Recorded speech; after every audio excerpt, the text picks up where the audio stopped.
अरे दोस्तों, क्या हालचाल। अरे ये थोड़ा कुछ चेंज हो गया है ना। पहले तो देख लो, ये आप हो, सीए सीएमए के बच्चे, लोन रेंजर हो, पहाड़ की तरफ जा रहे हो। अच्छा, पहले मैं चेंज करूं कोट का जरा।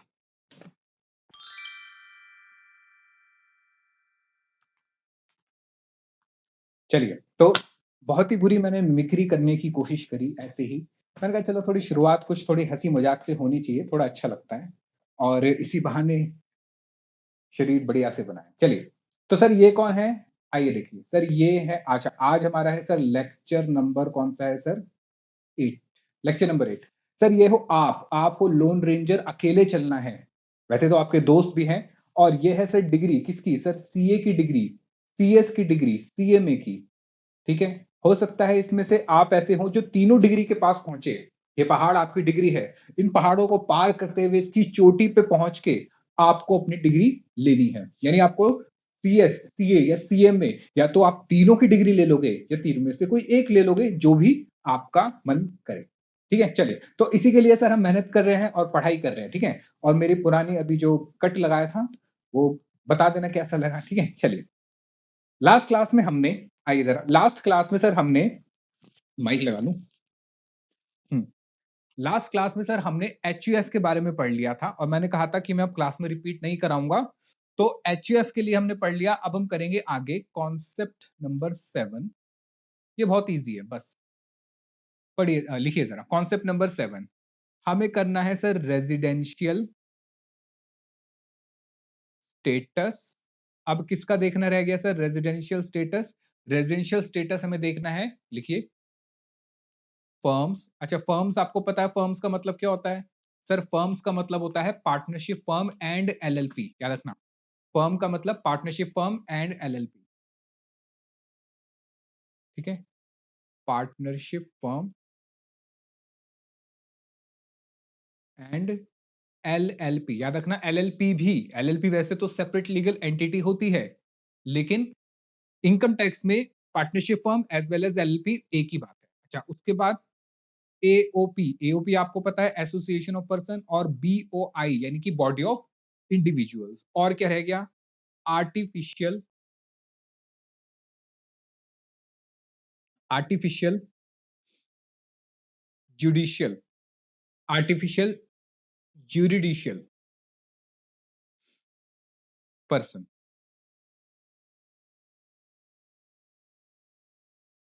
या लोकल अथॉरिटी। यही तो थे हमारे 7 पर्सन। लेकिन सर एक रह गया। क्या रह गया? कंपनी रह गया। हाँ, कंपनी रह गया। कंपनी का सबसे मेन है, मतलब दो ही तीन आपके सबसे इंपॉर्टेंट है एग्जाम के पॉइंट ऑफ व्यू से। एक इंडिविजुअल, एक एचयूएफ और एक कंपनी। तो ये तीन आपको ध्यान रखने हैं, बाकी तो बहुत इजी है, इन सबका एक ही है। लिखिए जरा, ये या तो क्या बनेंगे सर? रेजिडेंट, या बनेंगे नॉन रेजिडेंट। या तो ये रेजिडेंट बनेंगे या नॉन रेजिडेंट। तो ये रेजिडेंट कब बनेंगे? बहुत इजी है, आइए लिखिए। अ फर्म, फर्म का मतलब एलएलपी की बात हो रही है, क्या partnership firm, AOP, BOI, local authority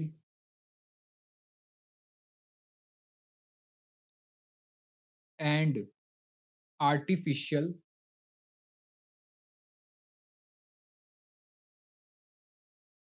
judiciary person will be treated as, treated as क्या? रेजिडेंट when, मुझे बताइए एचयूएफ में क्या कंडीशन थी? सर एचयूएफ में कंडीशन थी कि उसका कंट्रोल एंड मैनेजमेंट जो है, या तो होली या पार्टली कहाँ हो? इंडिया में। सेम कंडीशन यहां पर भी है, सेम कंडीशन। व्हेन लिखेंगे कंट्रोल एंड मैनेजमेंट, ठीक है, होली, होली मतलब 100%, और पार्टली, पार्टली मतलब 1% भी हो गया। पार्टी लिख दिया पार्टली, पार्टी नहीं पाई, पार्टली, ठीक है? या 1%। कहाँ होना चाहिए सर? ये होना चाहिए in India, situated in India. तो वो क्या बन जाएगा सर? वो एओपी, एलएलपी या लोकल अथॉरिटी या बॉडी ऑफ इंडिविजुअल या आर्टिफिशियल जुडिशियल पर्सन क्या बन जाएगा? सर वो रेजिडेंट बन जाएगा इंडिया में, ठीक है? चलिए, अगर लिखिए इसमें आगे, क्या मतलब हुआ सर? इसका मतलब हुआ policy and decision making, policy and decision making या मीटिंग्स एक भी इंडिया में होगी, इंडिया में होनी चाहिए, होनी चाहिए, ठीक है? तो क्या बन जाएगा वो? रेजिडेंट। अच्छा, नॉन रेजिडेंट कब होगा? When control and management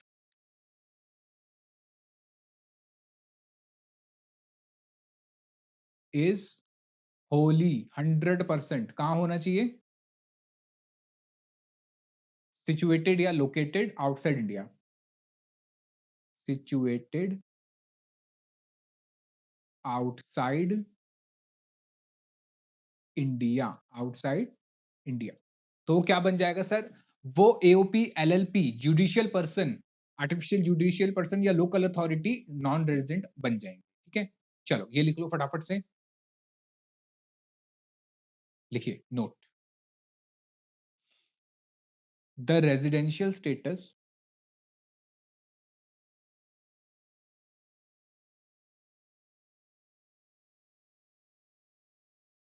of partner, partners और मेंबर्स, पार्टनर्स और मेंबर्स ऑफ फर्म या AOP, BOI, residential status of partner, चाहे पार्टनर हो, मेंबर हो, किसके? फर्म के, एओपी, बीओआई के, are not, are not relevant for या while calculating residential status,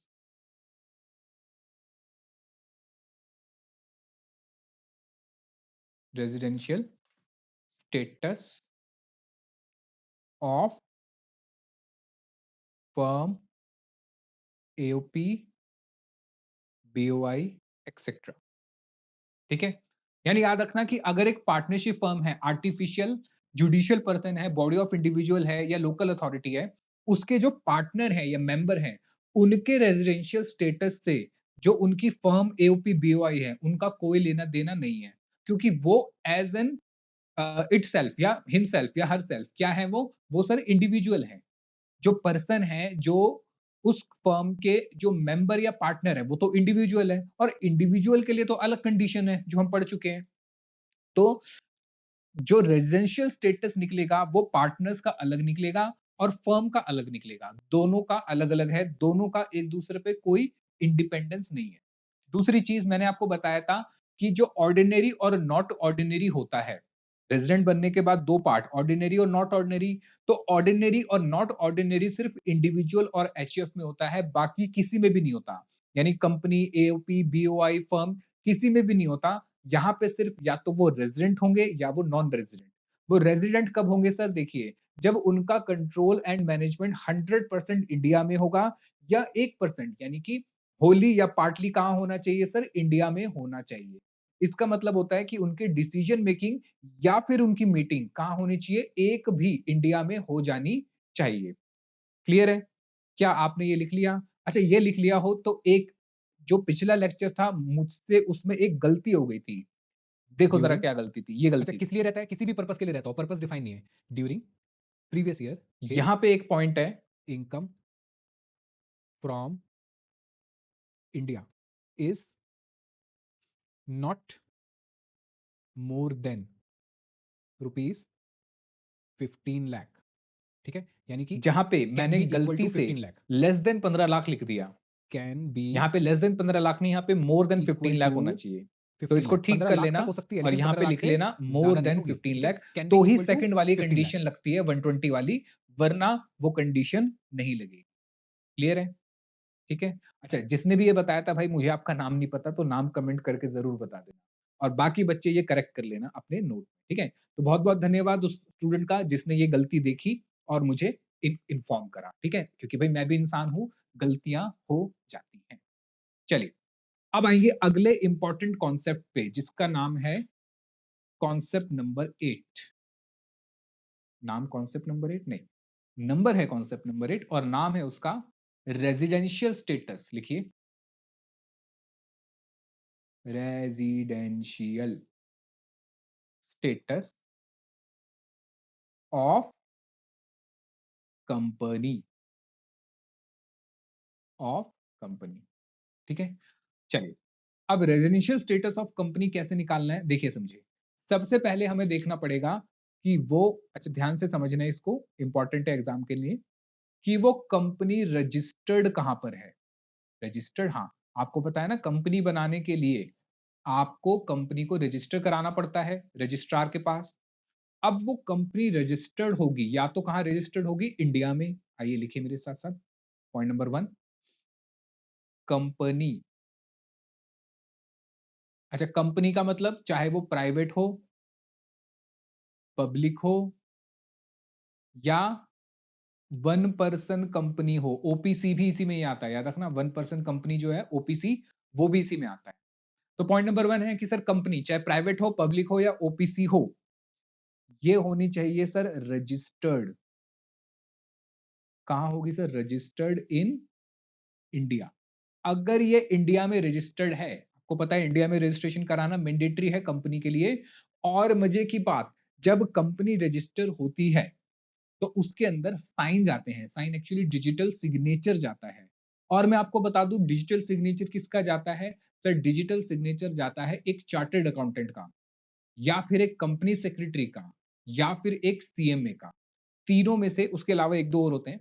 तो मेन हमारा प्रोफेशन के अंदर ये है कि हमारा साइन लगेगा, डिजिटल सिग्नेचर लगेगा, तब जाके कंपनी रजिस्टर हो पाएगी। यानी बिना सीए, सीएस, सीएमए के एक दो और हैं, उनके बिना कोई भी पर्सन, कोई भी व्यक्ति कंपनी रजिस्टर नहीं कर सकता। चाहे कितनी भी वीडियो देख ले, चाहे कितना भी उसमें समझ ले, उनका डीएससी, डिजिटल सिग्नेचर लगना मैंडेटरी है, मतलब हमारा। चलिए, तो भाई क्या लिखा है कि कंपनी जो है प्राइवेट हो, पब्लिक हो, ओपीसी हो, रजिस्टर होगी अगर इंडिया में, अगर वो इंडिया में रजिस्टर होगी तो क्या होगा? तो सर ये हमेशा हमेशा ऑलवेज ऑलवेज बी रेजिडेंट। ये कंपनी हमेशा क्या होगी? रेजिडेंट। कंट्रोल एंड मैनेजमेंट की ऐसी की तैसी, मतलब ही नहीं है कंट्रोल मैनेजमेंट से। सिंपल कह रहा है कि भैया जो भी कंपनी इंडिया में रजिस्टर्ड होगी, प्राइवेट हो, पब्लिक हो, ओपीसी हो, प्रोड्यूसर कंपनी हो, कोई भी हो, भैया वो तो इंडिया की रेजिडेंट होगी, चाहे दुनिया भर में कहीं से भी डिसीजन ले लो, कहीं से भी डिसीजन ले लो। ठीक है? इसका मतलब जैसे कि सर रिलायंस कंपनी है, अगर रिलायंस कंपनी सोचे कि मैं अपना सारा बोरिया बिस्तर, मुकेश अंबानी सोचे मैं अपना सारा बोरिया बिस्तर उठा के ले चलता हूँ दुबई, क्योंकि भाई वहां पे टैक्स नहीं है, यहाँ तो लोग टैक्स मांगते हैं, गवर्नमेंट टैक्स मांगती है और लोगों को नाले में डुबा देती है। तो क्या करते हैं, एक काम करते हैं कि भाई कंपनी उठा के सारे कंट्रोल मैनेजमेंट वहां ले जाते हैं। तो कोई फर्क नहीं पड़ेगा भैया, Reliance limited is a registered company in India. तो ये क्या बन जाएगी सर? ये बन जाएगी रेजिडेंट। क्या बन जाएगी? रेजिडेंट। ऐसे ही सर और भी कंपनी की, टाटा जो कंपनी है, टाटा लिमिटेड, टाटा की बहुत सारी कंपनी है, ये भी क्या है सर? रेजिडेंट। उसके अलावा जितनी भी कंपनीज हैं, जितनी भी कंपनी है, अच्छा इवन बैंकिंग कंपनीज, याद रखना, including banking companies, including banking company, जैसे एचडीएफसी बैंक लिमिटेड, ठीक है, इंक्लूडिंग बैंकिंग कंपनीज, ये सारे के सारे क्या है सर, इंडिया में रजिस्टर्ड हैं। अगर कोई भी कंपनी, मेरी बात समझिए जरा यहाँ पे, अगर कोई भी कंपनी सीए साहब इंडिया में रजिस्टर्ड है तो वो क्या बन जाएगी, ऑटोमेटिकली रेजिडेंट बन जाएगी। कंट्रोल मैनेजमेंट नहीं देखना है, कंट्रोल मैनेजमेंट नहीं देखना है। आओ लिख लो इस बात को, कंट्रोल मैनेजमेंट नहीं देखना है। इसलिए मैंने कहा था इंपॉर्टेंट है ये, अभी तो पता चलेगा कि क्यों इंपॉर्टेंट है। और ठीक है, कंट्रोल मैनेजमेंट नहीं देखना है। क्लियर है, इजी है, लिख लिया। आते हैं सर नेक्स्ट पार्ट, लिखिए point number 2।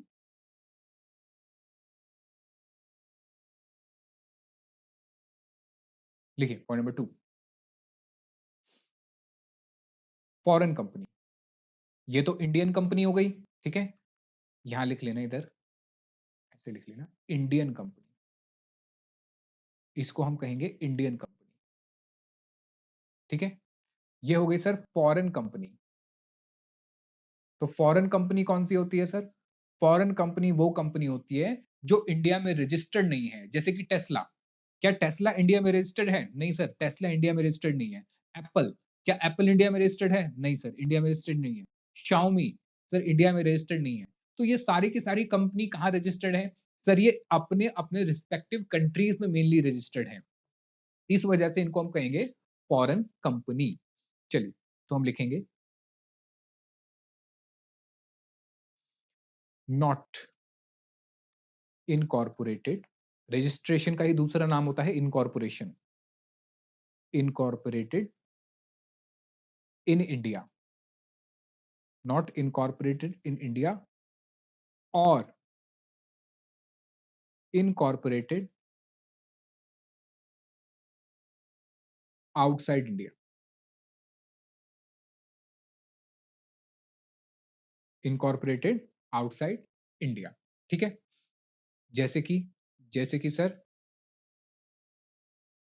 Meta, Facebook, Meta Inc, Facebook Instagram इसी का ही है। फिर टेस्ला और एप्पल, ठीक है। तो ये जो कंपनी है सर, और सोनी, ये सारी कंपनी कहाँ रजिस्टर्ड है सर, ये अपने अपने रिस्पेक्टिव कंट्रीज में रजिस्टर्ड है। वैसे हमें मतलब नहीं है कहीं भी रजिस्टर्ड हो, इंडिया में रजिस्टर्ड नहीं है, इंडिया में रजिस्टर्ड नहीं है, तो हम क्या मानेंगे इसको, हम मानेंगे ये फॉरेन कंपनी है।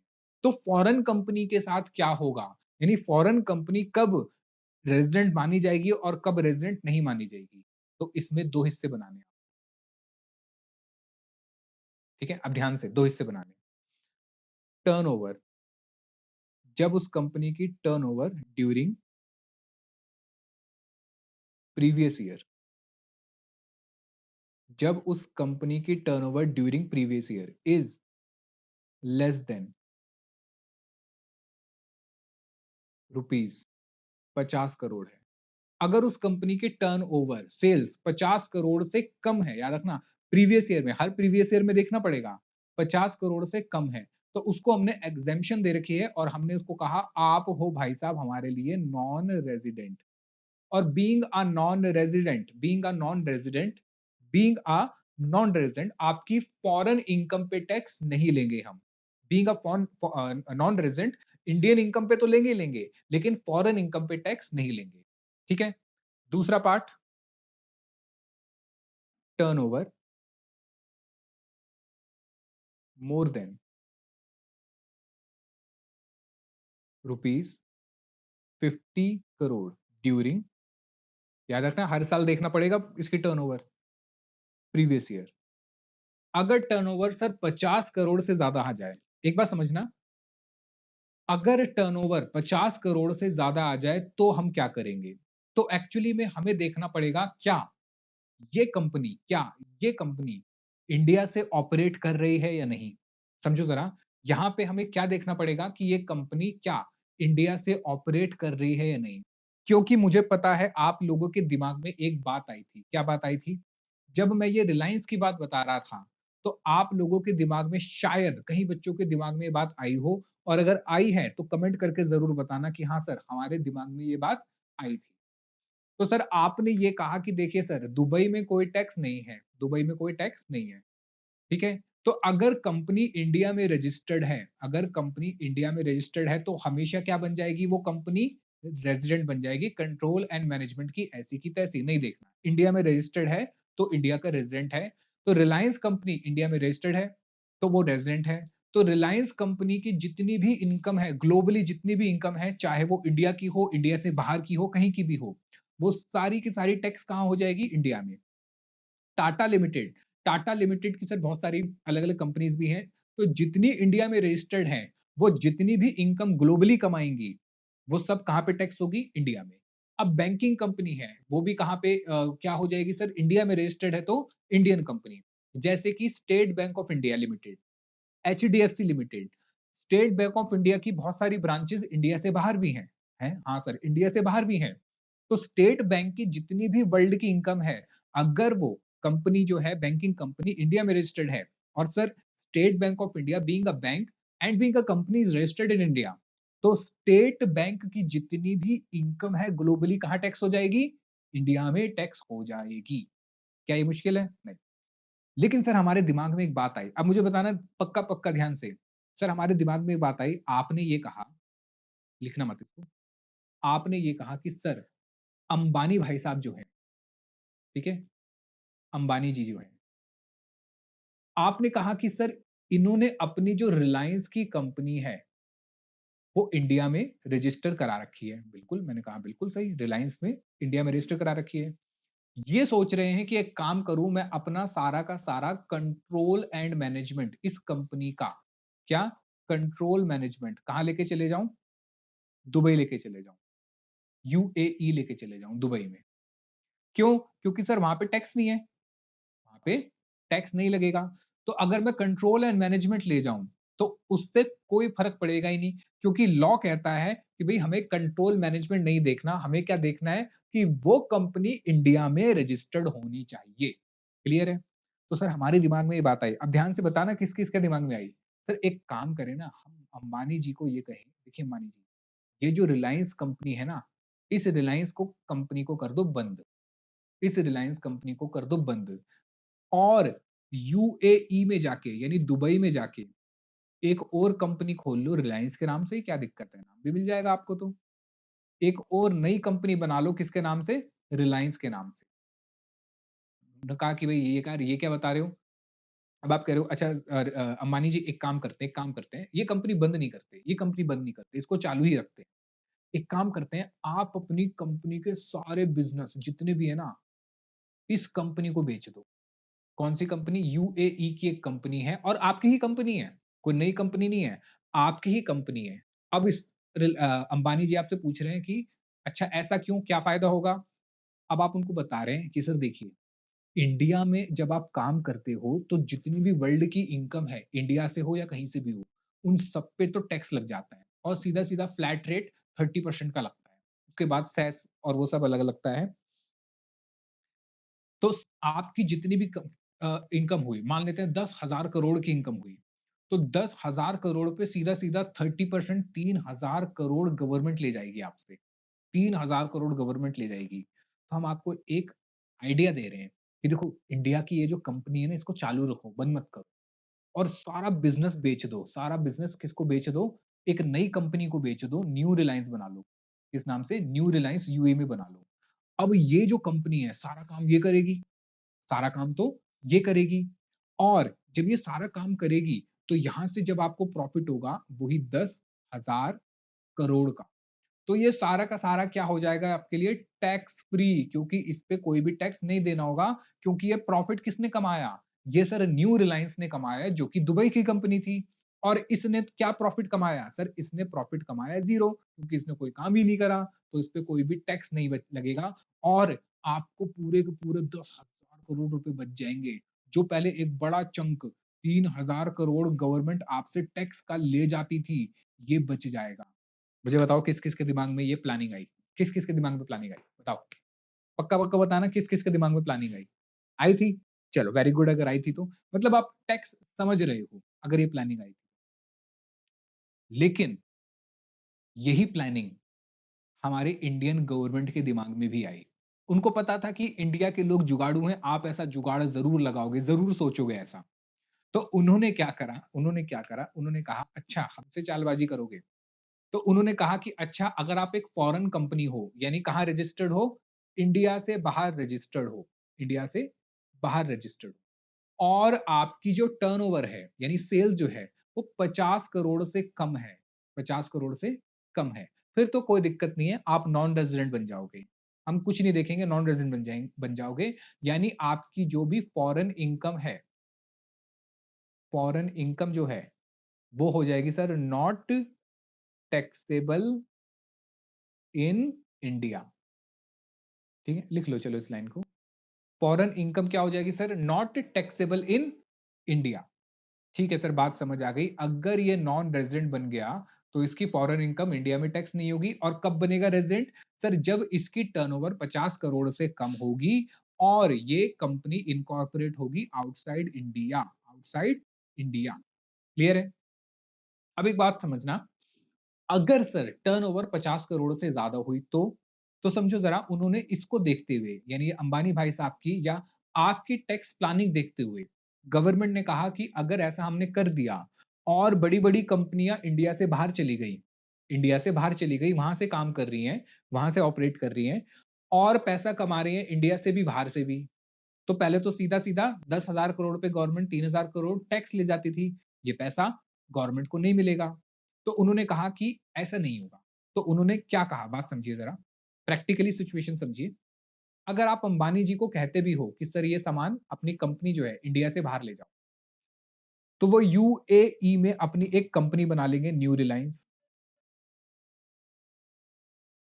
लेकिन मुझे बताओ, जो कंपनी इंडिया में है, रिलायंस, ठीक है, आप कह रहे हो कि सर इस कंपनी को या तो बंद कर दो या इसमें कोई काम मत करो, लेकिन ये जो काम हो रहा है न्यू रिलायंस का, मुझे बताओ ये जो काम हो रहा है न्यू रिलायंस का, ये सारा काम कहां से हो रहा होगा सर, ये सारा का सारा काम इंडिया से ही हो रहा होगा, मतलब सर इस कंपनी के एम्प्लॉय कहां पर होंगे, सर इस कंपनी के बहुत सारे एम्प्लॉय इंडिया में होंगे, इस कंपनी की बहुत सारी अदर इनकम जिसको हम पैसिव इनकम कहते हैं, बताऊंगा क्या होता है, वो भी सारी कहां से हो रही होगी, इंडिया से हो रही होगी, और भी बहुत सारी चीजें इसकी कहां से ऑपरेट हो रही होंगी, इंडिया से। तो गवर्नमेंट ने कहा कि अगर कोई ऐसी कंपनी है जो कि फॉरेन में रजिस्टर्ड है, जैसे ये दुबई में रजिस्टर्ड है, यूएई में रजिस्टर्ड है, और उसका बहुत सारा काम जो है इंडिया से होता है, उसका बहुत सारा काम इंडिया से होता है, और उसकी टर्नओवर 50 करोड़ से ज्यादा है, उसकी टर्नओवर 50 करोड़ से ज्यादा है, तो उस केस में वो वो कंपनी इंडिया की रेजिडेंट बन जाएगी, क्या बन जाएगी, इंडिया की रेजिडेंट। ठीक है, तो अब वो कैसे होगा, कैसे चेक करेंगे, वो अभी बताता हूं। तो सबसे पहले तो यहां लिख लो, सबसे पहले तो ये बात लिख लो आप, need to check place of effective management, place of effective management, जिसको हम शॉर्ट फॉर्म में कहेंगे poem, POEM, during previous year. मतलब यही कि भाई कंपनी ऑपरेट कहां पे कर रही है, भाई प्लेस ऑफ इफेक्टिव मैनेजमेंट कहां पर है, अगर इसका poem place of effective management India में हुआ, तो भले ही आप फॉरेन में रजिस्टर्ड हो, भले ही आप फॉरेन में रजिस्टर्ड हो और आपकी टर्नओवर 50 करोड़ से ज्यादा हो गई है या इक्वल भी हो गई है, याद रखना मोर देन, और यहां लिख लेना और इक्वल, इक्वल पे भी होगा काम ये, मोर देन और इक्वल टू, अगर टर्नओवर 50 करोड़ के बराबर हो गई या उससे ज्यादा हो गई, मोर देन और इक्वल टू 50 करोड़ हो गई, और आपका पोएम इंडिया में है, यानी प्लेस ऑफ इफेक्टिव मैनेजमेंट कहां हुआ, इंडिया में, तो भले ही आप फॉरेन में रजिस्टर्ड हो, हम आपको इंडिया में रजिस्टर्ड मान लेंगे, हम आपको इंडिया में रजिस्टर्ड मान लेंगे, और आपकी ग्लोबल इनकम पे क्या लगा देंगे, टैक्स लगा देंगे, ग्लोबल इनकम पे टैक्स लगा देंगे। ठीक है, बात समझ आई? अब जरा समझो, ये जो कॉन्सेप्ट है पोएम का, POEM, लिखना मत इसको, ये आपके सीए इंटर में नहीं है। ये आपको सीए इंटर में नहीं पढ़ना। ये कहाँ पढ़ना है आपको? ये पढ़ना है सर सीए फाइनल में। तो जितने सीए इंटर के बच्चे हैं वो आगे की क्लास स्किप कर सकते हैं, उनको देखने की जरूरत नहीं है क्योंकि पोएम इंडिया में नहीं है। उनको सिर्फ इतना ध्यान रखना है कि अगर कोई इंडियन कंपनी है तो हमेशा इंडिया में रेजिडेंट होगी, कोई फॉरेन कंपनी है तो उसकी टर्नओवर 50 करोड़ से कम है तो वो नॉन रेजिडेंट होगी, और अगर 50 करोड़ से ज्यादा है तो हमें क्या चेक करना पड़ेगा? पोएम। अगर पोएम यानी प्लेस ऑफ इफेक्टिव मैनेजमेंट, तो हमें क्या चेक करना पड़ेगा? पोएम। तो एक काम करो, लिख लो, अगर उसका place of effective management poem is in India, अगर तो वो इंडिया में हुआ ड्यूरिंग प्रीवियस ईयर, तो वो कंपनी क्या बन जाएगी सर? वो कंपनी बन जाएगी सीधा सीधा रेजिडेंट। ठीक है, पॉइंट नंबर 2, अगर poem is not in India, अगर उसका पोयम इंडिया में नहीं हुआ ड्यूरिंग प्रीवियस ईयर, तो वो क्या कंपनी वो कंपनी क्या बन जाएगी? Non resident. क्या बन जाएगी सर? Non resident. बताओ सीए साहब, बात समझ आई? एक बार दोबारा बता दूं? सर सीधी बात है, देखो कंपनी रजिस्टर्ड इंडिया में हमेशा क्या रहेगी? रेजिडेंट। कंपनी अगर फॉरेन में रजिस्टर्ड है तो फॉरेन कंपनी है, और अगर उसकी टर्नओवर 50 करोड़ से कम है तो नॉन रेजिडेंट है, बात खत्म। लेकिन अगर 50 करोड़ से ज्यादा है तो हमें उसका एक टेस्ट करना पड़ता है जिसको पोयम टेस्ट कहते हैं, कि क्या पोयम यानी place of effective management India में है या नहीं है। अगर place of effective management India में हुआ तो वो कंपनी क्या बन जाएगी सर? सीधा सीधा रेजिडेंट बन जाएगी। क्या बन जाएगी? सीधा सीधा रेजिडेंट। अगर उसका पोएम इंडिया में नहीं हुआ यानी प्लेस ऑफ इफेक्टिव मैनेजमेंट का टेस्ट फेल हो जाता है तो वो कंपनी नॉन रेजिडेंट बन जाएगी। तो यहां तक की जो बात थी ये सबके लिए है, चाहे वो सीए हो, सीएस हो या सीए में हो। उसके बाद आता है सर पोएम का टेस्ट। जो पोएम का टेस्ट है कि पोएम क्या है क्या नहीं है, प्लेस ऑफ इफेक्टिव मैनेजमेंट, ये सीए इंटर के लिए रिलेवेंट नहीं है। सीए इंटर में ये नहीं है, तो सीए इंटर वाले बच्चे अब यहां से इस क्लास को छोड़ सकते हैं। ठीक है, हाँ, लेकिन ये सीएमए के अंदर है और ये आपके सीएस में भी है। ठीक है, तो जो वो फाइनल में पढ़ेंगे वो आपको अभी इंटर में ही पढ़ना है। तो हम उनके लिए यानी सीएस वाले बच्चों के लिए, सीएमए वाले बच्चों के लिए हम पोएम का टेस्ट पढ़ेंगे कि क्या होता है प्लेस ऑफ इफेक्टिव मैनेजमेंट। ठीक है, चलिए आइए, अगर यहाँ तक समझ आ गया हो तो कमेंट करके बताओ मुझे जरा कि हाँ समझ आ रहा है। और ध्यान से पढ़ा करो भाई, मेरे से भी कुछ गलतियां हो जाती हैं तो गलतियां देखा करो। ठीक है, आइए साहब मेरे साथ साथ लिखना शुरू करेंगे। सीए साहब लिखिए, फॉरेन कंपनी वेयर टर्नओवर, आपको पता है टर्नओवर का मतलब सेल्स की बात हो रही है, turnover during previous year is more than और equal to rupees 50 crore. 50 crore से ज्यादा हुआ तो हम क्या करेंगे? लिखिए आगे, then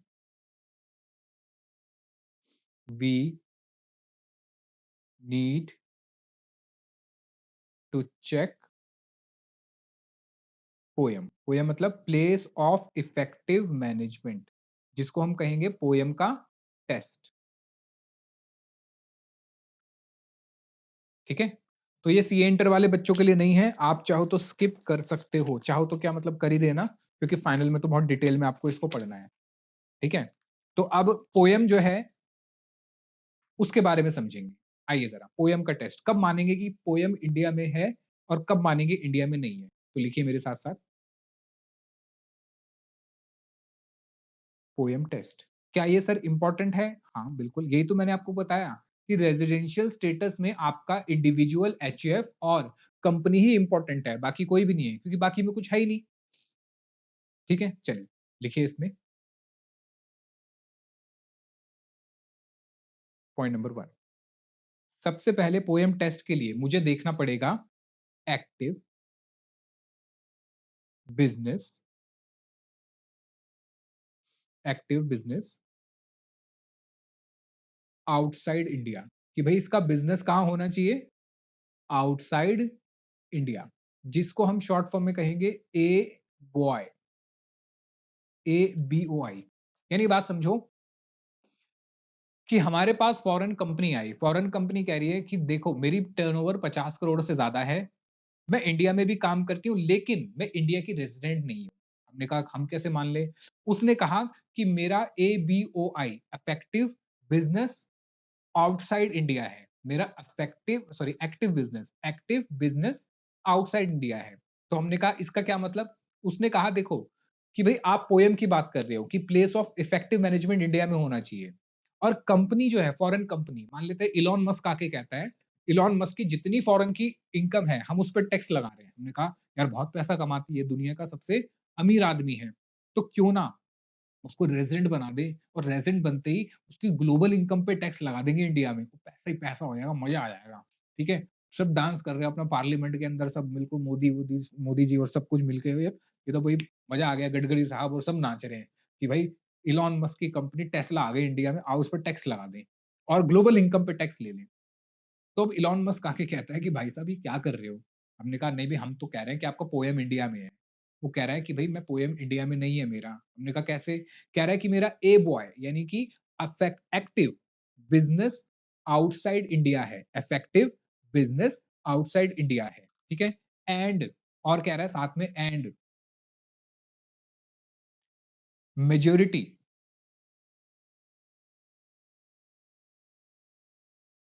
majority board meetings outside India है। उसने हमें दो बातें कही, समझे ना जरा, दो बातें, कि मेरा एक तो ABOI इंडिया के बाहर है, active business outside India. Active business जो मेन बिजनेस है, ठीक है, याद रखना, एक है एक्टिव और दूसरा पैसिव। एक्टिव मतलब जहां से सीधा सीधा पैसा आ रहा है, जैसे मैं आपको पढ़ा रहा हूँ, जो मैं आपको पढ़ा रहा हूँ और जो मैं क्लासेस लेता हूँ, वहां से जो पैसा आता है that is my active income. और अगर अगर मेरा कोई मकान है या फ्लोर है या फ्लैट है, वो मैंने किराए पे दे रखा है और वहां से मुझे किराया आ रहा है, that is my passive income. तो वो कह रहा है कि मेरा एक्टिव बिजनेस, इलॉन मस्क कह रहा है मेरा एक्टिव बिजनेस भैया यूएसए में है, इंडिया में नहीं है, और मैं इंडिया में आता भी नहीं हूँ। मेरी मेजोरिटी बोर्ड मीटिंग कहाँ होती है? Outside India. उसने ये दो तर्क हमें दिए, ये दो तर्क हमें दिए। तो यानी कि अगर मैं बॉक्स में इस बात को लिखना चाहूं तो मैं कहूंगा कि इलॉन मस्क भाई साहब ने हमें दो बातें बताई। क्या क्या बातें बताई? सर एक उसने कहा कि मेरा EABOI है, यानी active business place outside India. तो मैं लिख दूंगा इंडिया में नहीं है। एक तो ये बात उसने करी। दूसरा उसने कहा एंड का मतलब दोनों कंडीशन साथ में, कि भाई उसकी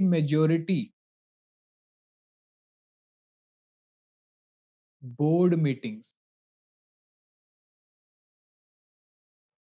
majority board meetings held outside India. तो ये दोनों कंडीशन पूरी होनी चाहिए, ये वाली भी और ये वाली भी, और वो दोनों कंडीशन हमें बता रहा है। तो अगर दोनों कंडीशन पूरी हो गई तो मुझे बताओ क्या ये रेजिडेंट होगा? क्या पोएम टेस्ट पास हुआ? नहीं सर, पोएम टेस्ट फेल होगा, क्योंकि वो ये तो कह रहा है कि भाई मेरा एक्टिव बिजनेस कहाँ है? आउटसाइड इंडिया, और मेरी बोर्ड मीटिंग भी कहाँ हो रही है? Outside India. तो हम कहेंगे इफ, या इफ मत लिखो, पहले लिखो POEM टेस्ट फेल्ड।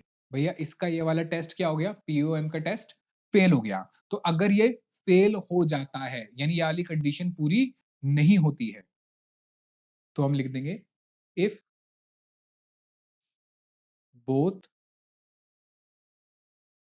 कंडीशंस। तो हमने इलॉन मस्क की बात मान ली, हमने कहा ठीक है आपकी दोनों कंडीशंस, इफ बोथ कंडीशंस, और वो कह रहा अब आप मान रहे हो या नहीं मान रहे, मैं ट्रम्प भाई साहब से बात कर रहा हूं। हमने कहा नहीं नहीं भाई ठीक है, आपने कह दिया कि आपका ABY है, यानी एक्टिव प्लेस आउटसाइड इंडिया है, एक्टिव प्लेस इंडिया में नहीं है, एक्टिव बिजनेस आउटसाइड इंडिया में है। तो हमने कहा इफ बोथ कंडीशंस, और दूसरी कह रहा है मैं इंडिया में आता भी नहीं, यानी majority board meeting outside India होती है। If both conditions are satisfied, अगर दोनों कंडीशन सेटिस्फाइड हो जाती है देन फॉरेन कंपनी, ठीक है, ब्रैकेट में लिख लेना टेस्ला, विल बिकम, क्या बन जाएगा वो, या वो कंपनी क्या बन जाएगी, non resident, will become non resident, ठीक है, बताओ समझ आया? ठीक है सर, ये तो समझ आ गया हमें, ये बात आपकी समझ आ गई कि उसने ये कहा कि मेरा एक्टिव बिजनेस कहां पर है, आउटसाइड इंडिया, और मेरी मेजोरिटी बोर्ड मीटिंग कहां होती है, आउटसाइड इंडिया। तो दोनों कंडीशन सेटिस्फाई हुई, दोनों कंडीशन सेटिस्फाई हुई तो हमने मान लिया कि पोएम टेस्ट फेल हो गया है, यानी place of effective management is located outside India, therefore this company will be treated as non resident. लेकिन सर एक बात समझ नहीं आई, एक बात समझ नहीं आई कि ये आपने जो इसने कह दिया, इलॉन मस्क ने कह दिया कि A B O I, active business outside India, इसका मतलब क्या है, इसका मीनिंग क्या है, मीनिंग क्या है, ये तो बताओ भाई, तभी तो पता चलेगा कि ए बी वाई जो है वो क्या है। भैया कोई भी आके हमें कह देगा कि इलॉन मस्क की जगह अब वो आ गया, क्या कहते हैं हमारा फेसबुक का ओनर, क्या नाम है उसका, मार्क जकरबर्गर, ठीक है, वो आके कहने लग गया, जकरबर्गर बर्गर नहीं, ठीक है सर, वो आके कहने लग गया कि मेरा भी एक्टिव बिजनेस आउटसाइड इंडिया है और मैं तो इंडिया में आता ही नहीं, बोर्ड मीटिंग भी बाहर होती है। तो हम पूछ रहे हैं यार, ये बार बार आके कह रहे हैं कि ए बॉय मेरा नहीं है, ए बॉय मेरा है, ए बॉय मेरा है, मतलब मेरा बिजनेस जो है आउटसाइड इंडिया है, एक्टिव बिजनेस आउटसाइड इंडिया है। ये एक्टिव बिजनेस आउटसाइड इंडिया पता करना कैसे है, कैसे पता चलेगा कि आपका एक्टिव बिजनेस आउटसाइड इंडिया है, कैसे पता चलेगा कि आपका एक्टिव बिजनेस आउटसाइड इंडिया है? चलिए, तो मेरे साथ साथ लिखना शुरू करेंगे। क्वेश्चन नंबर 1 कि जो इलॉन मस्क है, हमने उसको कहा कि भाई साहब आपका एबीओआई है, यानी active business place outside India है, हम मानते हैं, पर पहले ये बता दो इसका मतलब क्या है। तो वो हमें मतलब समझा रहे हैं कि sir active business place outside India का क्या मतलब है। देखिए, what is active business place outside India, ठीक है, चलिए लिखिए,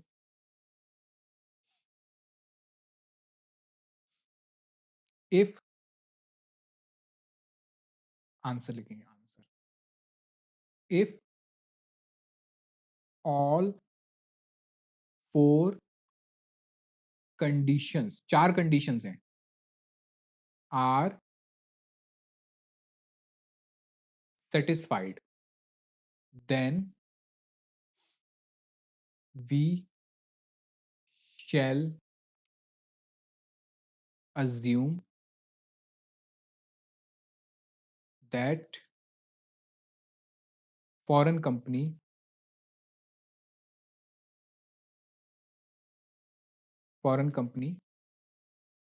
active business place is outside India।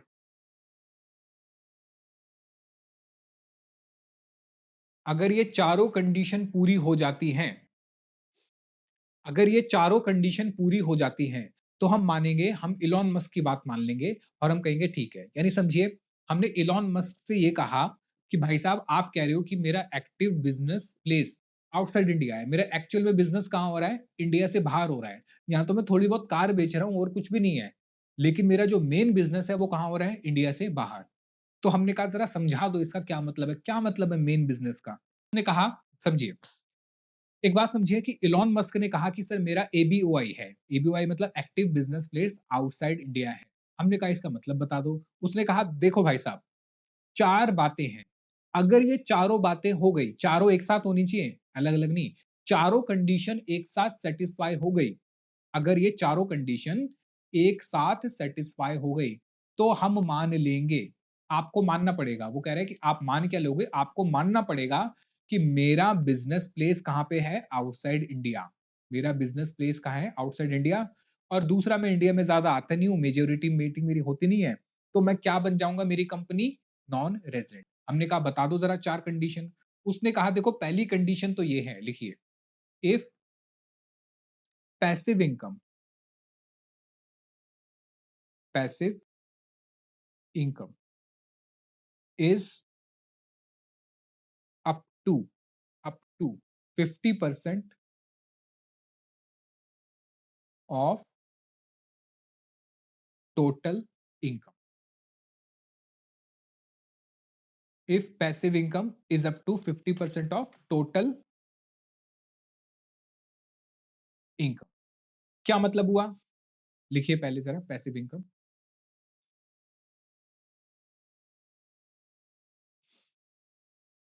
Royalty,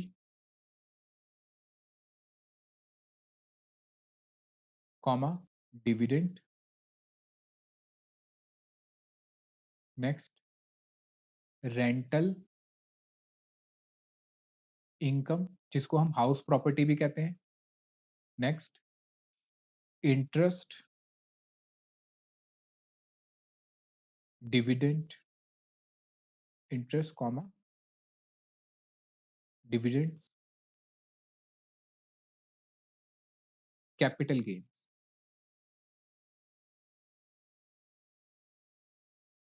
capital gain.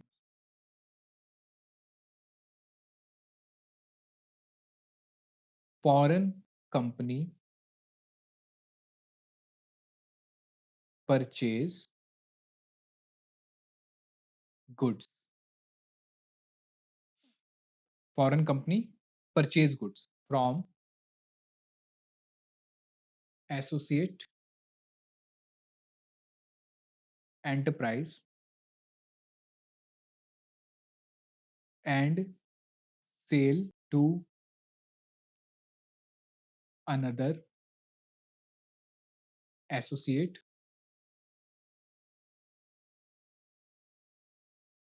enterprise and sale to another associate enterprise, full stop. The profit generated is passive income। अब ये बात जो है जो मैंने लिखी है ये बात आपके एग्जाम के लिए इंपॉर्टेंट है सर, लेकिन इसका मतलब क्या है बताता हूँ, जरा बताता हूँ। देखिए, इलॉन मस्क भाई साहब हमारे पास आके कहे और उन्होंने कहा मेरी मेजॉरिटी बोर्ड मीटिंग बाहर होती है आउटसाइड इंडिया और मेरा एक्टिव बिजनेस प्लेस भी इंडिया से बाहर है। हमने कहा ये एक्टिव बिजनेस प्लेस का क्या मतलब है? उसने कहा देखो, 4 कंडीशन पूरी होनी चाहिए तो मान लेना मेरा 4 कंडीशन पूरी हो गई तो मान लेना मेरा active business place outside India है। हमने कहा ठीक है बताओ जरा। उसने कहा देखिए भाई साहब, पहली कंडीशन तो ये है, पहली कंडीशन तो ये है कि भाई मेरी जो इनकम होगी, कौन सी income? Sir passive income. Sir passive income का मतलब होता है जो इनडायरेक्ट इनकम होती है, जो मेन बिजनेस की इनकम नहीं होती, जिसको आप अदर इनकम भी कहते हो। कहते हो ना हम कि ट्रेडिंग में कौन सी इनकम आती है? डायरेक्ट। और नेट पीएनएल में कौन सी आती है? इनडायरेक्ट। तो वो यही कह रहा है कि ये जो इनकम है ना आपकी, ये इनडायरेक्ट इनकम है। क्या है आपकी? इनडायरेक्ट इनकम, यानी पीएनएल वाली। ये आपकी इनडायरेक्ट इनकम है, पैसिव इनकम। ठीक है? तो ये आपकी इनडायरेक्ट इनकम है। कह रहा है कि मेरी जो इनडायरेक्ट इनकम है, वो 50% तक होनी चाहिए। किसका 50%? सर जो मेरी टोटल इनकम होगी, टोटल इनकम का मतलब पूरी दुनिया की इनकम। वर्ल्ड में मैं जितनी इनकम कमा रहा हूँ, उसका 50% तक होनी चाहिए। उसकी 50% तक होनी चाहिए, यानी कि उससे ज़्यादा हो गई, अगर उसकी पैसिव इनकम उससे ज़्यादा हो गई, तो ये कंडीशन ब्रीच हो जाएगी। सर क्या मतलब है? इसका मतलब ज़रा रिलायंस कंपनी के पॉइंट ऑफ व्यू से सोचो। आपने कहा रिलायंस कंपनी को कि बाहर चले जाओ, वो बाहर चला गया, उसने यूएई में कंपनी खोल ली। लेकिन मुझे बताओ, रिलायंस कंपनी का बहुत सारी इन्वेस्टमेंट इंडिया में है, वहाँ से उसको रॉयल्टी मिलती है। रॉयल्टी नहीं पता आपको, कोई दिक्कत नहीं है, बाद में बताऊँगा। वहाँ से कंपनी को, रिलायंस कंपनी ने बहुत सारी कंपनी में इन्वेस्टमेंट कर रखा है, वहाँ से डिविडेंड मिल रहा है। रिलायंस कंपनी ने बहुत सारा रेंटल इनकम है उसके पास, इंटरेस्ट है, डिविडेंड है, कैपिटल गेन है। उसके अलावा रिलायंस कंपनी की अपनी भी सब्सिडरीज हैं जिनसे वो खरीदती और बेचती है। तो खरीदा और साथ में क्या करा, उसको बेचा, तो उससे क्या हुआ, प्रॉफिट। उससे क्या हुआ, प्रॉफिट। अब जरा बात समझिए, ठीक है। एग्जाम्पल, भाई रिलायंस कंपनी ने, रिलायंस कंपनी, ठीक है, ये कहां पे लिक्विडेटेड है सर, ये यूएई में रजिस्टर्ड है। आपने उसको कहा था यूएई में रजिस्टर करा लेना, उसने यूएई में रजिस्टर करा लिया, ठीक है। रिलायंस कंपनी है, या फिर मैं कहूं न्यू रिलायंस है, न्यू रिलायंस कंपनी यूएई में रजिस्टर्ड है। अब जरा समझो, इसकी जो टोटल इनकम है, टोटल इनकम यानी ग्लोबल इनकम, मान लेते हैं 50,000 करोड़ की है, यानी नेट प्रॉफिट कितना आ रहा है सर, उस कंपनी न्यू रिलायंस का पूरा ग्लोबल इनकम, ग्लोबल इनकम कितनी है, 50,000 करोड़। अब हमने इसको कहा कि भैया आप रेजिडेंट हो, आप क्या हो, रेजिडेंट हो, और 50,000 करोड़ पे हम टैक्स लेंगे। उसने कहा कैसी बात कर रहे हो, मैं तो कहाँ रजिस्टर्ड हूं, मैं तो फॉरेन कंपनी हूं और यूएई में रजिस्टर्ड हूं। हमने इसको कहा, फिर देखिए, हमें इलॉन मस्क भाई साहब ने कंडीशन बताई थी एबीवाई की। क्या बताई थी, कि भाई आपकी जो पैसिव इनकम है, पैसिव इनकम है, वो क्या होनी चाहिए, वो होनी चाहिए आपकी इक्वल टू, इक्वल टू, या फिर आप कह सकते हो लेस देन, लेस देन और इक्वल टू किसका, 50% ऑफ टोटल इनकम। अब आप मुझे बताइए, जरा एक बात समझिए, कि इसकी टोटल इनकम कितनी है, रिलायंस कौन सी, न्यू रिलायंस, सर इसकी टोटल इनकम है 50,000 करोड़। तो 50,000 करोड़ का 50% कितना होता है सर, सर ये हो जाएगा 25,000 करोड़। यानी हम उसको कह रहे हैं कि आपकी पैसिव इनकम, पैसिव इनकम जो है वो 25,000 करोड़ के बराबर हो या उससे कम हो, या तो बराबर हो या उससे कम हो। हमने कहा ठीक है, पैसिव इनकम बताओ जरा। उसने कहा देखो मेरी पैसिव इनकम जो है, अब हमने इससे पूछा पैसिव इनकम बताओ, इसने कहा मेरी न्यू रिलायंस की पैसिव इनकम जो है वो कैसी है, सर एक तो इंटरेस्ट, डिविडेंड, रेंटल इनकम, ये सब मिला के, ये सब मिला के है इंडिया से, ये सब मिला के है 15,000 करोड़। ये कितनी है, 15,000 करोड़। लेकिन याद रखना ये सारी इनकम कहां से होनी चाहिए, पैसिव इनकम फ्रॉम इंडिया, याद रखना ये होनी चाहिए फ्रॉम इंडिया। कि भाई इंडिया से मेरी इनकम, पैसिव इनकम कितनी हो रही है, सर इंडिया से मेरी पैसिव इनकम हो रही है कितनी, 15,000 करोड़ की। तो इसने कहा, समझो जरा, न्यू रिलायंस ने कहा कि देखो आपके अकॉर्डिंग कितनी होनी चाहिए सर, आपके अकॉर्डिंग होनी चाहिए मेरी पैसिव इनकम 25,000 करोड़ से कम। कितनी होनी चाहिए, 25,000 करोड़ से कम या बराबर। और मेरी कितनी बन रही है, 15,000 करोड़। तो आपकी कंडीशन तो यहाँ सेटिस्फाई हो गई है, सेटिस्फाई हो गई है सर, सेटिस्फाई हो गई, हाँ हो गई ना, क्योंकि इलॉन मस्क ने कहा था कि ये 4 कंडीशन सेटिस्फाई हो गई तो मान लेना मेरा बिजनेस प्लेस बाहर है, और इसने हमसे ये कंडीशन सेटिस्फाई करवा दी। इसने कहा कि मेरी टोटल इनकम 50,000 करोड़ है, और मेरी पैसिव इनकम जो है इंडिया से, पैसिव इनकम जो है इंडिया से वो कितनी है सर, वो 15,000 करोड़ है। कितनी है, 15,000 करोड़ है। तो इसका मतलब क्या हुआ, तो इसका मतलब क्या हुआ सर, इसका मतलब ये हुआ, इसका मतलब ये हुआ कि इसकी जो इनकम है वो 25,000 करोड़ से या तो कम होनी चाहिए थी या उसके बराबर, और ये तो कम ही है। तो इसका मतलब इसकी ये कंडीशन पूरी हो गई है, और ये क्या बन गया, नॉन रेजिडेंट। क्या बन गया, नॉन रेजिडेंट। लेकिन हमने इसको कहा मुकेश अंबानी भाई साहब को, रुको भैया रुको, 1 मिनट रुको, आपने इंटरेस्ट, डिविडेंड, रेंटल इनकम ये सब तो गिना दिया, एक और भी इनकम थी जो पैसिव इनकम में काउंट होगी। अब वो कह रहा कौन सी, वो कह रहा देखो आपकी एक कंपनी है, कह रहा एक आपकी कंपनी है रिलायंस इंडिया, जो कि इंडिया वाली कंपनी है। यहां से तो आपने सामान खरीदा, सामान खरीदा कितने का, 80,000 करोड़ रुपए का सामान खरीदा, ठीक है, परचेज किया, और आपने ये सामान किसको बेच दिया, सेल कर दिया आपने, एक और कंपनी है जियो, इन्फोकॉम, ये भी आपकी ही कंपनी है, एसोसिएट एंटरप्राइज है। क्या है, एसोसिएट एंटरप्राइज, सब्सिडरी कह सकते हो। इसको बेच दिया आपने, इसको 1,00,000 करोड़ में। कितने में बेच दिया? 1,00,000 करोड़ में। समझो जरा कि भाई एक कंपनी रिलायंस इंडिया, यहां से आपने सामान खरीदा 80,000 करोड़ का। ये क्या है? आपकी एसोसिएट एंटरप्राइज। ये है आपकी एसोसिएट एंटरप्राइज। और ये जियो भी क्या है? ये दोनों ही है आपकी एसोसिएट एंटरप्राइज। ये दोनों क्या है? आपकी एसोसिएट एंटरप्राइज। और आपने एक से सामान खरीदा, एक से सामान खरीदा और एक को सामान बेचा, तो इसमें आपका प्रॉफिट कितना हो गया? सर ये प्रॉफिट। अच्छा, दूसरी चीज, ये एसोसिएट एंटरप्राइज कहां होनी चाहिए? इंडिया में होनी चाहिए। कहां होनी चाहिए? इंडिया में। ठीक है, तो एसोसिएट एंटरप्राइज आपकी इंडिया में हुई। तो ये जो आपने 20,000 करोड़ रुपए कमाए, 20,000 करोड़ रुपए, क्योंकि 1,00,000 में बेची, 80,000 की खरीदी, तो ये भी आपकी क्या बन जाएगी? Passive income. क्या बन जाएगी? Passive income. ये इंपॉर्टेंट बात है, ध्यान रखना। समझिए जरा, मेरी बात समझिए, मैं क्या कहना चाह रहा हूं। सर पैसिव इनकम में क्या क्या आया? पैसिव इनकम में आया royalty, dividend, rental income, interest, dividend 2 बार लिख दिया, और कैपिटल गेन। उसके अलावा मैंने यहां लिखवाया था आपको कि परचेज करे गुड्स, परचेज करे गुड्स कहां से? एसोसिएट एंटरप्राइजेस से। ये कहां पे होने चाहिए सर? इंडिया में। फिर आपने बेच दिया किसको? Another associate enterprise. ये भी कहां पे? इंडिया में। तो जो प्रॉफिट जनरेट हुआ वो क्या हो जाएगा? आपका पैसिव इनकम। तो अब हम रिलायंस को कहेंगे, मुकेश अंबानी भाई साहब को, देखो आपके अकॉर्डिंग आपकी पैसिव इनकम कितनी हो रही थी? 15,000 करोड़।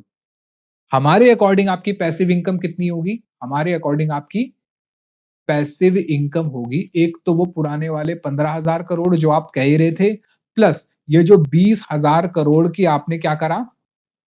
गेन कमाया। किससे? इंडिया से, क्योंकि इंडिया का प्रॉफिट निकाल के ले जा रहे हो आप। तो कितना हो गया सर? ये 35,000 करोड़। अब जरा कंडीशन देखते हैं। कंडीशन ये थी कि आपकी टोटल इनकम का, आपकी टोटल इनकम का 50% तक हो सकती है पैसिव इनकम, या उससे कम होगी। 50% तक हो सकती है। अब जरा देखो पैसिव इनकम कितनी हो रही है इसकी। सर पैसिव इनकम हो रही है इसकी more than, more than, passive income हो रही है इसकी more than 50% of global turnover, या ग्लोबल इनकम, टर्नओवर नहीं, सॉरी, ग्लोबल इनकम। तो मुझे बताओ पैसिव इनकम कितनी हो गई? 35,000 करोड़। और 50% कितना था? 25,000 करोड़। तो सर वो कंडीशन जो थी, जो कंडीशन थी वो पूरी नहीं हुई, कंडीशन पूरी नहीं हुई। और इलॉन मस्क ने कहा था चारों कंडीशन एक साथ पूरी होनी चाहिए। आपकी तो पहली कंडीशन ही पूरी नहीं हो रही है। पहली कंडीशन ही पूरी नहीं हो रही है, इसका मतलब आपका active place of business outside India नहीं है। आउटसाइड इंडिया नहीं है, इंडिया में ही है, और आप क्या बन गए? रेजिडेंट बन गए। तो ये पहली कंडीशन थी। क्या मुश्किल लग रहा है? सर मुश्किल तो नहीं है, लेकिन थोड़ा-सा है ना, ऐसा लग रहा है ये भी है, ये भी है। हाँ, आपको याद तो करना पड़ेगा, देखो, याद करना पड़ेगा। समझो ज़रा, शुरुआत कहाँ से हुई कि कंपनी क्या इंडिया में रजिस्टर्ड है या नहीं है? अगर इंडिया में रजिस्टर्ड है तो रेज़िडेंट है, बात खत्म होती है, ग्लोबल इनकम इंडिया में टैक्सेबल हो जाएगी। अगर इंडिया में रजिस्टर्ड नहीं है तो मतलब फॉरेन कंपनी है, तो हम देखेंगे कि उसकी टर्नओवर 50 करोड़ से ज़्यादा है या नहीं है। अगर 50 करोड़ से कम है, 50 करोड़ से कम है, तो फिर वो नॉन रेज़िडेंट बन जाएगी, बात खत्म। लेकिन अगर turnover during the previous year 50 crore या उससे ज़्यादा हुई, 50 करोड़ या उससे ज़्यादा हुई, तो हमें पोएम का टेस्ट देखना पड़ेगा, पोएम का टेस्ट।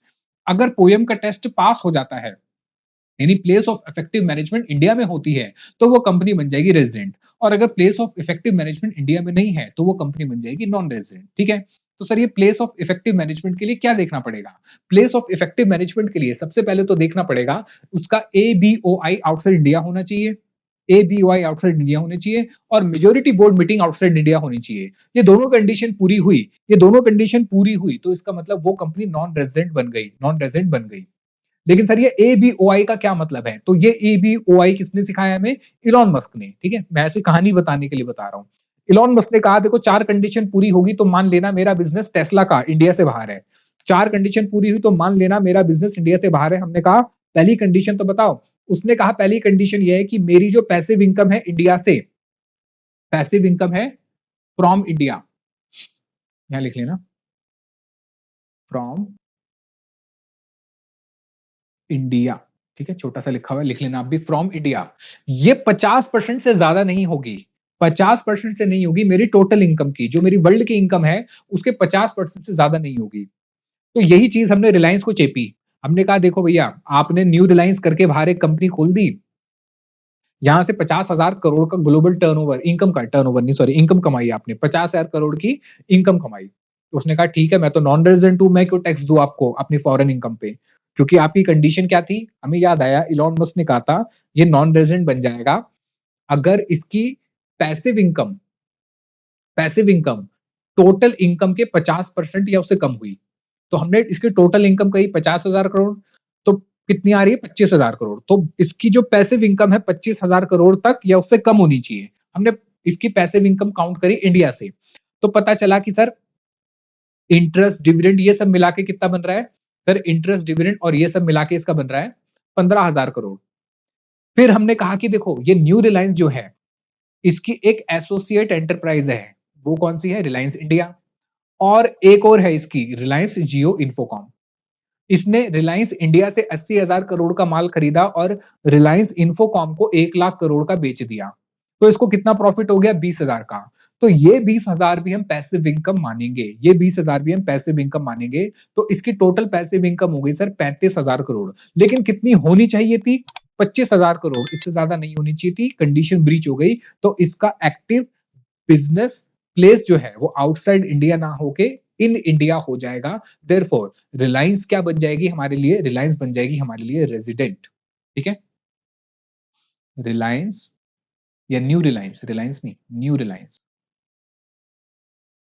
विल बिकम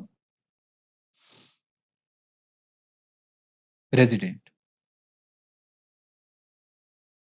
ठीक है,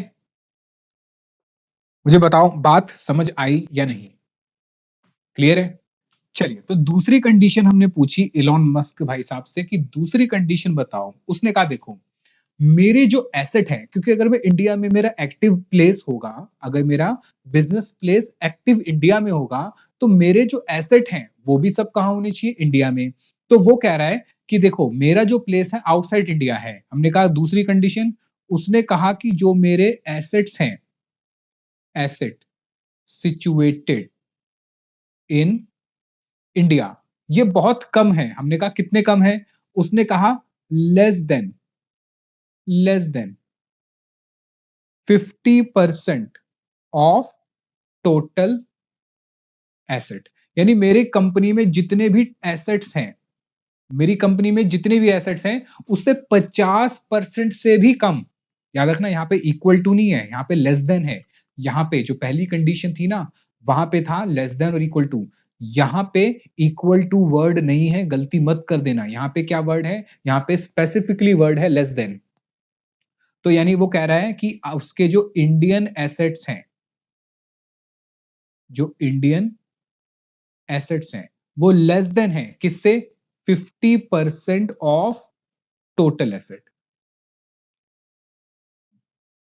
ठीक है, तो उसने दो कंडीशन बताई। देखिए, वो कह रहा है कि मेरा एबीओआई है, मतलब active business place outside India है। कैसे कह रहा है, पहले तो जो मेरी पैसिव इनकम है वो 50%, 50% जो है टोटल इनकम या तो उसके बराबर होनी चाहिए या उससे कम।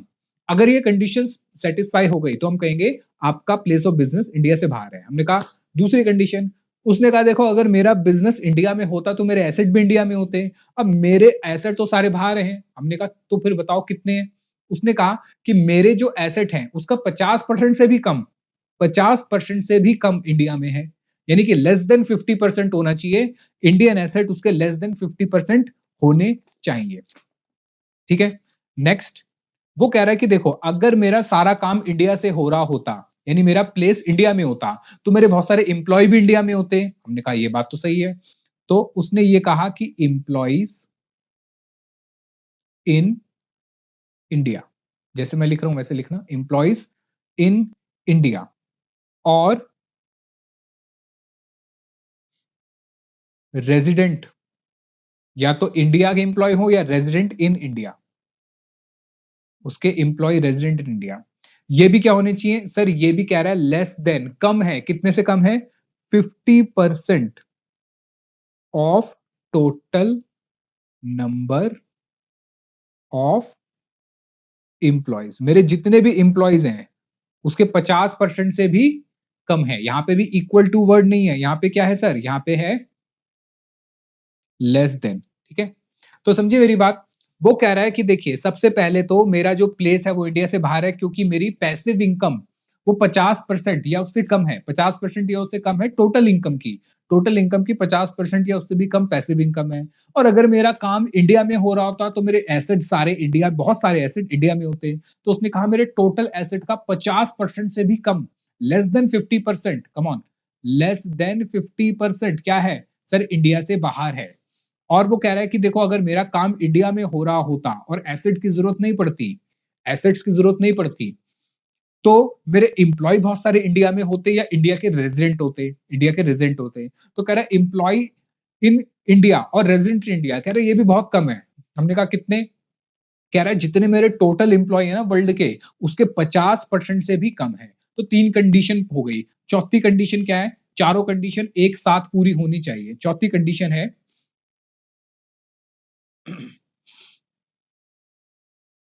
लिखिए, पेरोल एक्सपेंस। पेरोल एक्सपेंस, आपको पता है पेरोल का मतलब क्या होता है सर, पेरोल का मतलब होता है salary, salary comma bonus etcetera. Payroll expense जो इंप्लॉय को दिए जाते हैं टू सच इंडियन इंप्लॉय, जो हमारे इंडियन इंप्लॉयज हैं, जो भी यहां लिखा था ना Indian employees, to such Indian employees should be less than, should be less than 50% of total payroll expense of company. बात समझिए, बात समझिए कि पॉइंट नंबर 3 में उसने कहा कि सर देखिए मेरी तो बिजनेस प्लेस इंडिया से बाहर है। हमने कहा कैसे, उसने कहा देखो अगर ऐसा ही होता तो मेरे पास कुल मिला के 100 एम्प्लॉय हैं। ठीक है, लिखना मत इसको। कह रहे देखिए सर, इनकम टैक्स ऑफिसर को कह रहा है साहब जी देखिए, ठीक है, कि मेरे पास कितने एम्प्लॉयज हैं, साहब मेरे पास 100 एम्प्लॉय हैं और इस 100 में से खाली 40 एम्प्लॉय ही इंडिया में हैं। कितने हैं, 40 एम्प्लॉय ही इंडिया में हैं।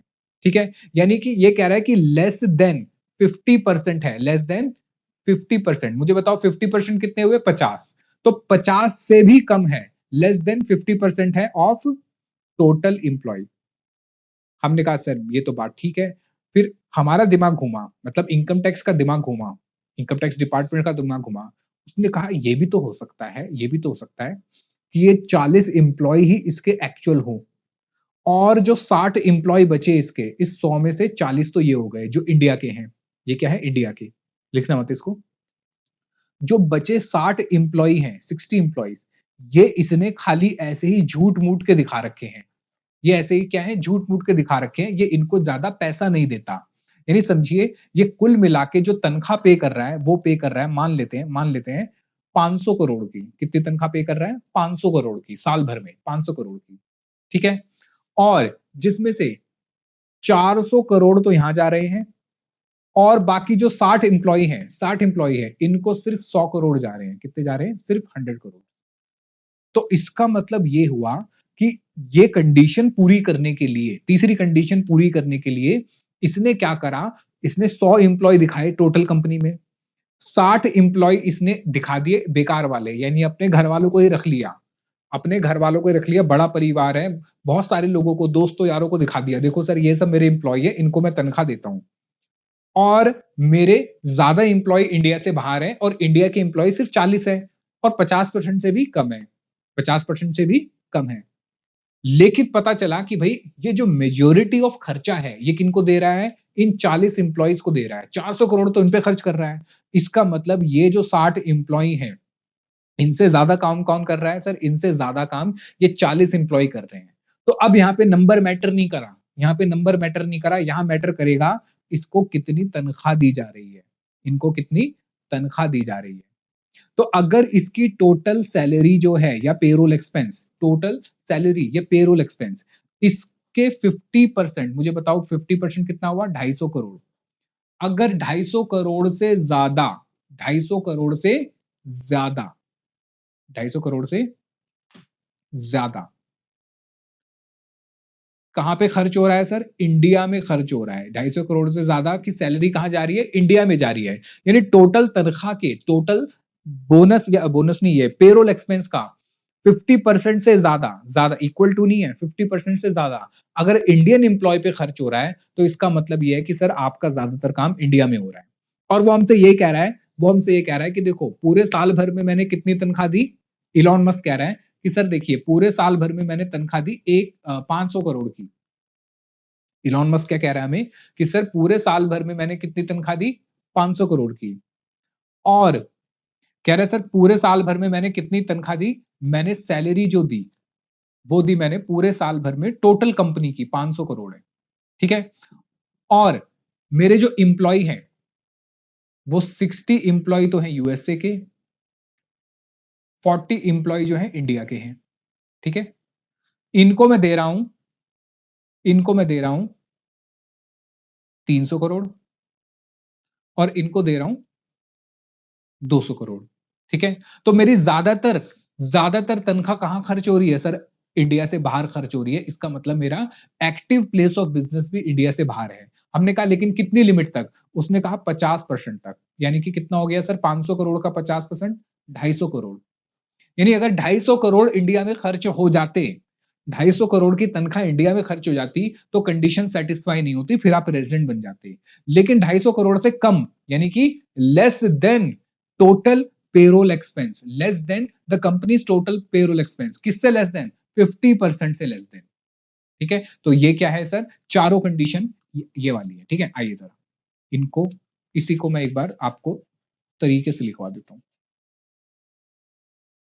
ये पढ़ना पड़ेगा, देखो दोस्तों पढ़ना पड़ेगा, दूसरा कोई इसके पास शॉर्टकट नहीं, आपको ये पढ़ना पड़ेगा, ठीक है।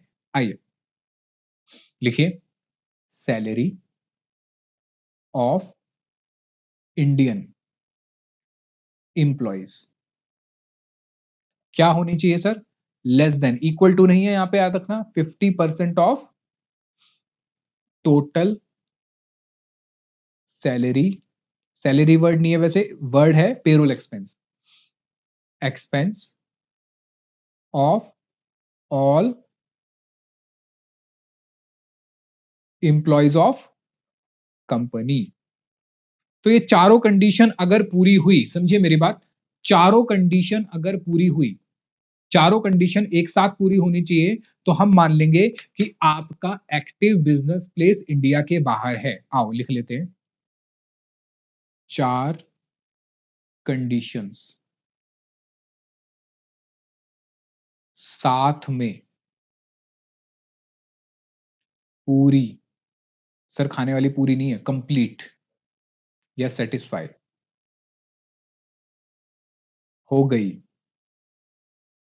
हो गई, तो मान लेंगे एक्टिव बिजनेस इंडिया में नहीं है। यानी कि ये हो जाएगा सर मेरा ABOI पूरा हो जाएगा, active business place outside India पूरा। अच्छा, एक तो ये कंडीशन थी, दूसरी क्या थी?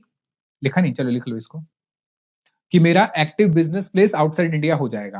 एक तो ये चारों कंडीशन पूरी होनी चाहिए, ABOI हो गया। दूसरा ये था कि मेजोरिटी बोर्ड मीटिंग, समझो जरा, कि मेरी मेजोरिटी बोर्ड मीटिंग कहां होनी चाहिए? मेजोरिटी बोर्ड मीटिंग इंडिया से बाहर होनी चाहिए। तो ये दोनों कंडीशन पूरी होगी, तो कंपनी जो फॉरेन कंपनी है वो क्या बन जाएगी? Non resident. क्या बन जाएगी? Non resident. अब मैं आपसे ये कहूंगा कि 5 मिनट के लिए वीडियो पॉज करो, 5 मिनट के लिए वीडियो पॉज करो और इसको एक बार ढंग से पढ़ लो, इसको एक बार पूरे को ढंग से पढ़ लो। चलिए, अगर सर ये चारों कंडीशन में से कोई भी एक कंडीशन पूरी नहीं हुई, तो लिखिए पॉइंट नंबर 2, इफ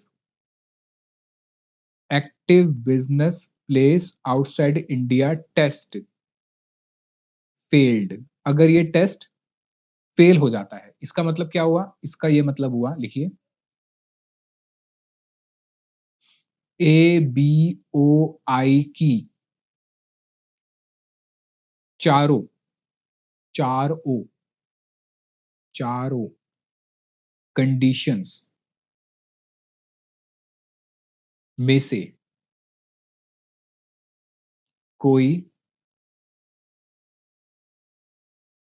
एक कंडीशन, कोई एक, ये एक लिखा है, एक कंडीशन पूरी नहीं हुई, पूरी नहीं हुई, सेटिस्फाई नहीं हुई,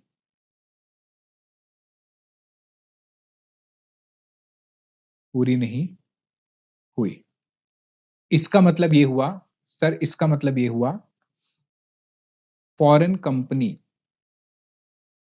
फॉरेन कंपनी का एक्टिव बिजनेस इंडिया में हो गया, आउटसाइड इंडिया नहीं हुआ, इंडिया में हो गया, तो क्या वो कंपनी सीधा सीधा रेजिडेंट बन जाएगी, हो गया, नहीं सर, वो सीधा सीधा रेजिडेंट नहीं बनेगी, पहले हमें चेक करना पड़ेगा और कंडीशन, लिखिए लिखिए देन वी नीड, सर ये क्या है, कंडीशन पे कंडीशन, बस ऐसे ही, अब क्या करें, we need to check 2 stages, हमें 2 स्टेजेस और चेक करने पड़ेंगे, ठीक है, लिखिए पॉइंट नंबर ए, मुश्किल नहीं है, देखो पढ़ोगे आपको क्लियर हो जाएगा, who are the key managerial person, कि भाई की मैनेजीरियल पर्सन कौन है, आपको पता है की मैनेजीरियल पर्सन कौन होते हैं, हाँ सर हमें पता है की मैनेजीरियल पर्सन होते हैं हमारे मैनेजिंग डायरेक्टर, सीईओ, सीएफओ, ये हमारे कौन होते हैं सर, अच्छा उसके अलावा बोर्ड ऑफ डायरेक्टर्स, ये सारे हमारे की मैनेजीरियल पर्सन हैं, यानी कि इलॉन मस्क, समझिए इलॉन मस्क ने, टेस्ला की कंपनी ने, अगर ये चारों में से एक भी कंडीशन फेल हो गई, तो हम कहेंगे आप तो एबीवाई एबीवाई कह रहे थे, आउटसाइड इंडिया, आउटसाइड इंडिया, आपका तो कहां हो गया, इन इंडिया हो गया, यानी कि इफ एबीवाई टेस्ट फेल, तो हम मानेंगे कि एक्टिव बिजनेस प्लेस की चार कंडीशन, चारों कंडीशन में से कोई एक कंडीशन पूरी नहीं हुई, एक भी कंडीशन पूरी नहीं हुई, तो मतलब फॉरेन कंपनी का एक्टिव बिजनेस कहां हो गया सर, इंडिया में हो गया, तो वो रेजिडेंट बन जाएगी, नहीं, फिर हमें चेक करना पड़ेगा कि उसके मेन लोग कौन है, की मैनेजीरियल पर्सन कौन है, मतलब MD, CEO, CFO, board of director, ये कौन है, एक तो ये स्टेज, दूसरा एंड, याद रखना दोनों एक साथ, point number B, from where, from where the decisions are taken, भाई डिसीजंस कहां से हो रहे, डिसीजंस आर टेकन, कि डिसीजंस कहां से लिए जा रहे हैं, ठीक है, इसके लिए है हमारे पास क्वेश्चन नंबर 2,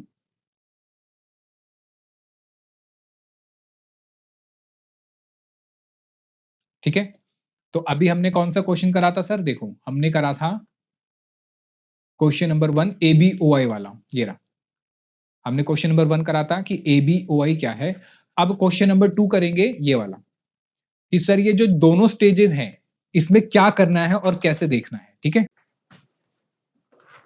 आइए जरा लिखिए question number 2,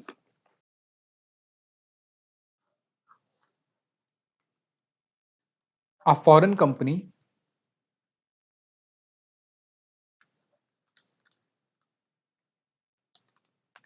will automatically become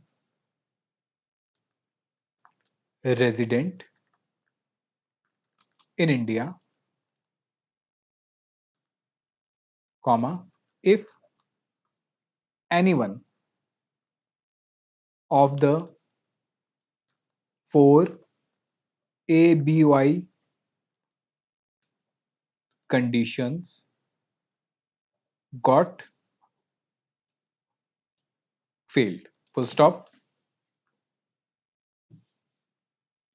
Is it true or not? Question ये है कि भैया वो कह रहा है कि अगर एबीवाई की चारों में से एक कंडीशन भी फेल हो गई तो वो जो फॉरेन कंपनी टेस्ला कंपनी है वो इंडिया में रेजिडेंट बन जाएगी। क्या ये बात सही है या नहीं, ये क्वेश्चन वो पूछ रहा है। तो हम लिखेंगे नहीं कि सर ये बात सही नहीं है। Answer no, comma, it is a false statement. भैया कंपनी ऑटोमेटिकली अगर एबीवाई टेस्ट फेल हो जाता है, शॉर्टकट में लिखवा रहा हूं, इफ एबीओआई टेस्ट जो हमने करा वो फेल्ड हो गया, ठीक है, अगर वो फेल्ड हो जाता है तो इसका मतलब ये नहीं है कि कंपनी ऑटोमेटिकली क्या बन जाएगी, नॉन रेजिडेंट। ठीक है, तो लिख देंगे this does not mean, failed का मतलब क्या है, वो चार में से एक कंडीशन भी पूरी नहीं हुई। This does not mean that foreign company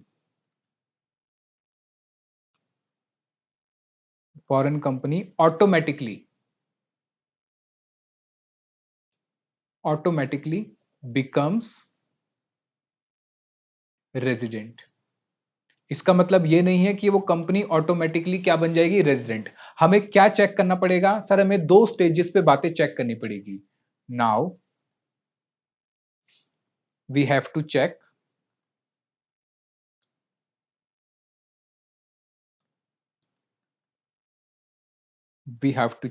ठीक है, ब्रैकेट में लिख लेना, दो स्टेजेस है। याद रखना ये सीए इंटर वालों के लिए नहीं है, ये सीएस और सीए में इंटर के लिए है। ठीक है, पहला की मैनेजीरियल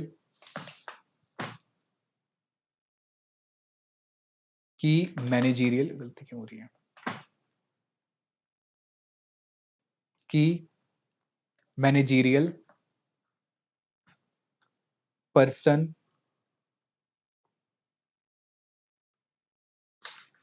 की managerial persons are from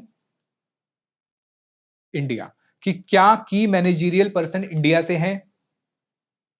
point number B, वैसे तो दो स्टेजेस हैं, ये स्टेज 1 की बात हो रही है, स्टेज 1 की बात हो रही है कि की मैनेजीरियल पर्सन इंडिया में है। ठीक है, दूसरा पॉइंट नंबर बी,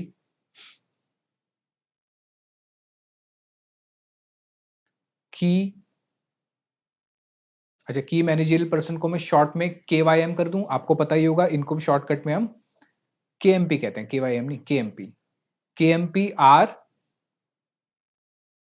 रेजिडेंट, या तो वो केएमपी क्या होने चाहिए, रेजिडेंट इन इंडिया। ठीक है, अच्छा, stage 2 point number A, main decisions या पॉलिसीज कह सकते हो आप, पॉलिसीज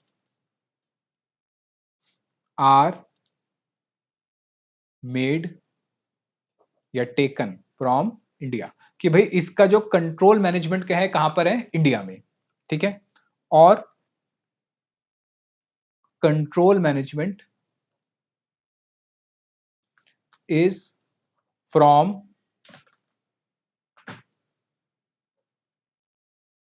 इंडियन सब्सिडरी।